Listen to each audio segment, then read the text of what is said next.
নারায়ণগঞ্জের সিদ্ধিরগঞ্জে ৭ নম্বর ওয়ার্ড বিএনপির প্রাথমিক সদস্য নবায়ন ও নতুন সদস্য ফর্ম বিতরণ অনুষ্ঠান শুরু হয়েছে।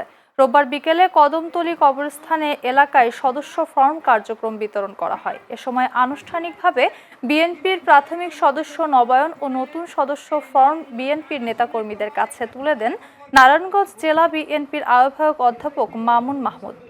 সিদ্ধিরগঞ্জ থানা বিএনপির সাবেক যুগ্ম আহ্বায়ক ইঞ্জিনিয়ার মোহাম্মদ মোশাররফ হোসেন ভূঁইয়ার সভাপতিত্বে নারায়ণগঞ্জ জেলা বিএনপির আহ্বায়ক কমিটির সদস্য রিয়াজুল ইসলাম রিয়াজ, নারায়ণগঞ্জ মহানগর ছাত্র দলের সাবেক সভাপতি রাকিবুল ইসলাম সাগর সহ জেলা উপজেলার নেতাকর্মীরা উপস্থিত ছিলেন।